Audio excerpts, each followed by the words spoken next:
Now, our next speaker 4 years ago was a student in this university. Last year, she was named by Forbes magazine as top 30 under 30 entrepreneurs. How did that happen? You're going to find out. It is my pleasure to invite my good friend, Stav Erez. Thank you. So I just said that it was very good to be here, to be back here. I studied philosophy, political science, and economics right here at the HUJI University, and later on, public policy. I considered myself to be a social entrepreneur. I was very involved in the student world, but I was actually born and raised in Herzliya. I studied and lived here in Jerusalem, but I worked in Tel Aviv. And unfortunately, like a lot of the students and alumni, I got sick and tired of the traffic every day, and I finally moved to Tel Aviv. But something was different. Whenever I would tell people about an idea that I had in Jerusalem, they would say, "That's a great idea. How can I help?" And in Tel Aviv, they would tell me, "That's a great idea. Tell me how it went." And to me, it was a big difference. And it made me realize that I want to go back to Jerusalem. But if I'm doing so, I want to help young people like me stay in the city. At the same time, the CEO of the student union at the Hebrew University was Yehuda Bezalel, a close friend and a visionary. And he really wanted to help students right here find job opportunities and just grow as people. And we learned about the Innovation Center at Tel Aviv University. They taught students how to code and how to develop phone apps. And we wanted to do something different, bigger. We wanted to build an innovation center that will enable students to come up with their ideas, and we give them the tools to take these ideas and turn them into a valuable business.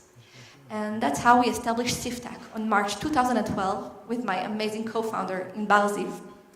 It was originally called SifTech. In Arabic it means a great start, but it doesn't sound so good in English.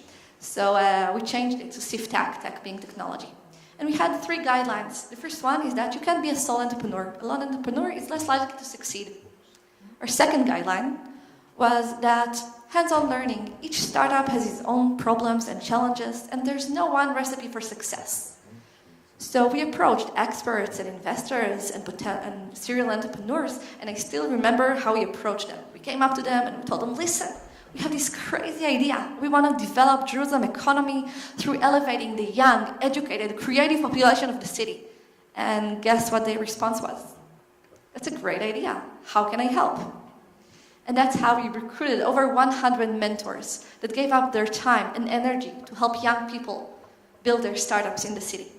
Our third guideline was the community. This is the secret sauce of Jerusalem.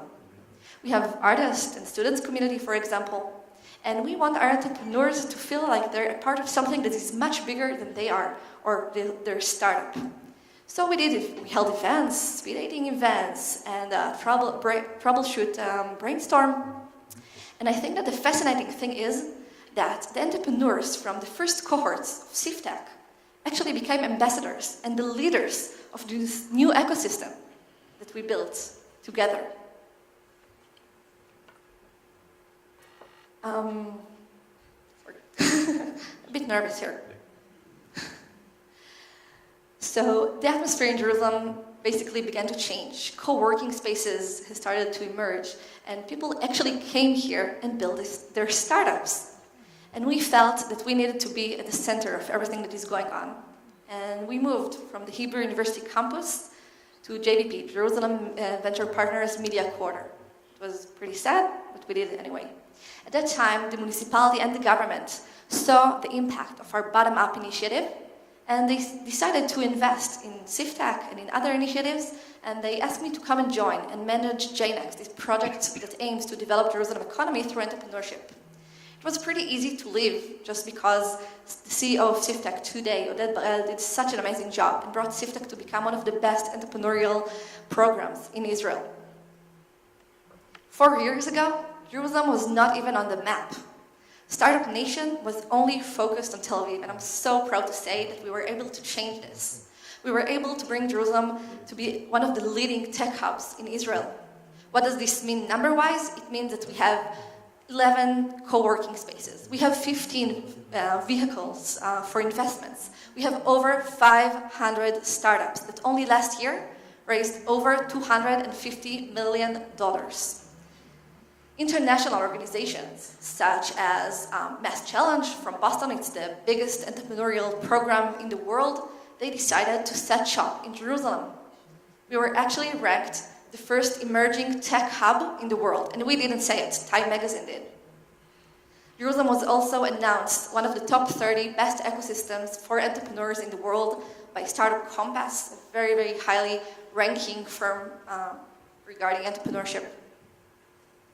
So what's next? I think that the biggest challenge and opportunity for Jerusalem is taking its students and academia and connecting it to the industry, to bridge this gap, to enable the rise of groundbreaking ideas and turn them into reality. As for SifTech, we want to go back. We want to just walk side by side with the university, bring our expertise and experience, and bring the Hebrew University to become the leader it needs to be. Because if you think about it, the Hebrew University needs to be the leader of innovation. Think about Oded Shoshav that just spoke. Think about Amnon Shashua. Think about the students here. The talent is right here in Jerusalem, in the Hebrew University. 4 years ago, we were just a bunch of students with this crazy idea. And what I want you to take from this is the fact that the students from the Hebrew University are actually making a change in the city. That the students are inspired by the university, but also that the students can inspire the university can inspire its students. Thank you so much.